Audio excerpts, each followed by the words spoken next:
Welcome to Daily Bread. This is Joshua Jeremiah, your host. It's a great honor and a great privilege sharing God's word with you. We don't take it for granted. We give God all the praise and glory for this opportunity, and we thank God for you for taking the time to watch and to share these with as many as you know. Please continue to do that. Help us spread this everywhere so you can get to the ends of the earth, blessing, impacting, and transforming the lives of many to the glory of God in Jesus' mighty name. Satanic oppositions to God's agenda. Satan is always against the fulfillment of God's plans and purposes for humanity. Satan can never support God's plans, but rather would oppose it at every opportunity he has. Daniel chapter 10, verse 1 to 14. In the third year of Cyrus, king of Persia, a message was revealed to Daniel, whose name was called Belshazzar. The message was true, but the appointed time was long, and he understood the message and had understanding of the vision, so he had that gift. He understood the vision, had understanding of the vision. And in those days, but yet, the time, he needed to be sure exactly when that will happen. In those days, verse 2, I, Daniel, was mourning 3 full weeks. I ate no pleasant food, no meat or wine came into my mouth, nor did I anoint myself at all, till 3 whole weeks were fulfilled. What was he doing by morning? By his head morning, he was waiting upon God, seeking God's face. Daniel set himself to seek God's face, to understand the timing of that vision. He understood the message, but he needed to be sure exactly when would this come to pass. And so he was seeking God's face. I'd like you to take note. Verse 4. But no, before we read verse 4, take note, he said, in verse 2 again, he says, in those days, I, Daniel, was mourning for 3 full weeks. For 3 full weeks, those were 21 days. He was sick. He sought God's face for 21 days. Verse 4, now on the 24th day of the first month, that was by the river, the side of the great river, that is the Tigris. I lifted my eyes and looked, and behold, a certain man clothed in linen, whose waist was girded with gold of Upas. His body was like pearl, his face like the appearance of lightning, his eyes like torches of fire, his arms and feet like burnished bronze in color, and the sound of his words like the voice of a multitude.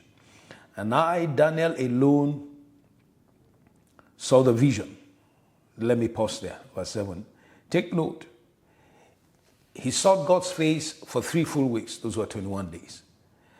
But this encounter, it was an angel appeared to him. This encounter happened on the 24th day of the first month. 3 days, so we can say 3 days after he had ended his fast. That's why I say this. You cannot put time limit to God. God, I'm seeking your face now. Speak to me now. Excuse me. Who are you? Who are you talking to? What you do is that you set your heart right before God to hear whenever he speaks. And so you can decide to seek God's face for a certain period of time, and God may not speak, reveal anything to you. It doesn't mean that your heart should be disconnected. It's still positioned to hear and receive. Father, I need more light here. And so on the 24th day, an angel appeared to Daniel.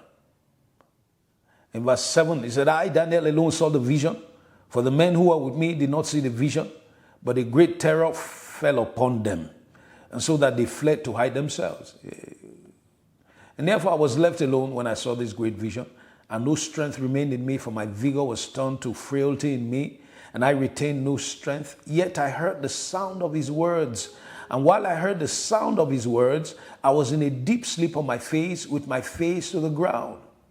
Suddenly a hand, so it was like he fell, collapsed. Suddenly a hand touched me, which made me tremble on my knees and on the palm of my hands, on the palm of my hands. And he said to me, O Daniel, man greatly beloved, understand the words that I speak to you. So in response to his prayer, the angel was sent to make him understand the words that I speak to you, and stand upright.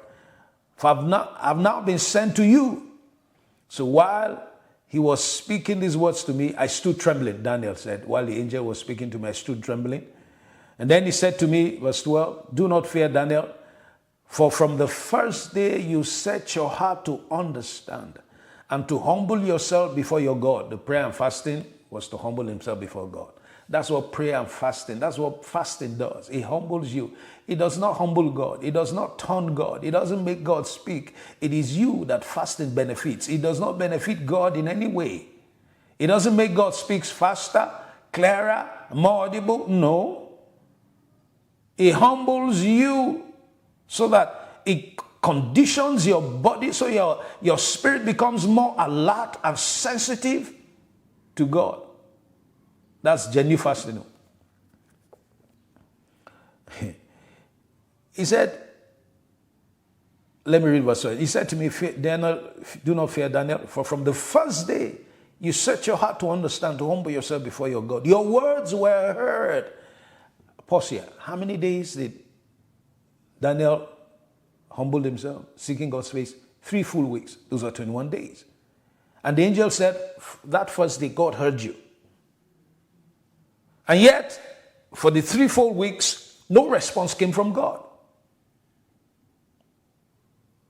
God heard him that first day. You see, your words were heard, and I've come because of your words. God heard you that first day, and God sent me, and I've come because of your words. So he now went further to explain to him what happened between the first day God heard him, God dispatched him, and now that he's coming. Take note, the angel came on the 24th day. So what happened between the first day and the 24th is what's interesting. He said, but the prince of the kingdom of Persia withstood me 21 days. The devil withstood the angel 21 days, not withstood God. The devil can't stand before God. From the first day Daniel set his face to seek God's face, God heard him. God heard his prayer. God heard his request. And God dispatched an angel with answers. Can you see why we must never quit? We must never stop believing God. We must never stop pressing into God. God heard him from the first day. God dispatched response. But the prince of Persia, that's the devil, withstood the angel that carried the answers to Daniel's request. So there was war in the heavenly places. So for those days, it was war that was going on. But I can bet you, Daniel's heart was still open to God. Lord, I still need clarity. Because many of us will miss it. Well, I prayed three weeks, nothing I've heard, or maybe it's not the will of, they abandon it and turn the will. No, but as long as, like I said, you cannot dictate when God speaks. You understand what I'm saying? And so what you do is that you keep trusting and keep believing. Position yourself to always hear when the Lord speaks. I have experienced this several times. I'm seeking God's face. Sometimes it's out of the blue. I'm not thinking about it. That's when God decides to respond. And once he speaks, clarity comes. I know he's answering that issue, that question. He said, I've come because of your words, but the prince of the kingdom of Persia withstood me 21 days. And behold, Michael, one of the chief princes, came to help me. So he said, Michael had to come aid me in that battle. And for I have been sent alone here. Sorry, let me take that again. Behold, Michael, one of the chief princes, came to help me, for I had been left alone there with the kings of Persia. But now I've come to make you understand what will happen to your people in the latter days, for the vision refers to many days yet to come. And so Daniel needed understanding of the time of the fulfillment of the vision that he saw. And so he began to seek God's face. Response was sent, an angel was sent, but the devil withstood that angel. There was spiritual battle that raged on. And the angel said, until Michael, one of the chief princes, had to come and help him. And so it was when Michael came and involved in that battle that he got breakthrough. Now I'm here to deliver answers. May you never leave the place of prayer. May you never stop trusting God, believing God. May you never turn your back on God. Because the angel said from the first day, God heard you. God sent response. And so God has heard, he has sent response. But the problem with many is that they have turned their backs. They have abandoned their station. They are no longer where the answer should be. An answer has already been sent. Can you imagine? God told Elijah, go to the brook Cherith. There I've commanded the ravens. So Elijah had to be there because God had commanded where food was to be delivered. So if Elijah had gone anywhere else, food would still be delivered there, but he would not be there. They would rot and he would suffer where he decided to go to. So for the duration of his waiting upon the Lord, the prince of the kingdom of Persia, a spiritual ruler over that kingdom, withstood answers to his prayer. That's why we must never quit persevering in the place of prayer. We must always persevere in the place of prayer and faith.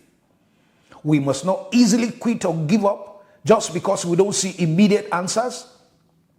That you don't see immediate physical activities in response to your prayers does not mean that things are not in motion already. From day one, God heard, God dispatched. So things were already in motion. Can Satan hijack answers from God to you? Can Satan stop God's agenda from being fulfilled? The answer is no. But I'd like you to take note. But your sin, stubbornness, rebellion, turning your back against God, refusing to operate by the principles and the truth of God's word, can open the door for Satan to work such that you will not benefit in what God is doing. It will open the door that Satan would operate in your life to stop God's agenda in your life. Stop you from benefiting what God is doing. But Satan cannot stop God's agenda from being accomplished on earth. However, Satan will do everything and everything. Satan will do everything to stop God's agenda. But I'd like to tell you,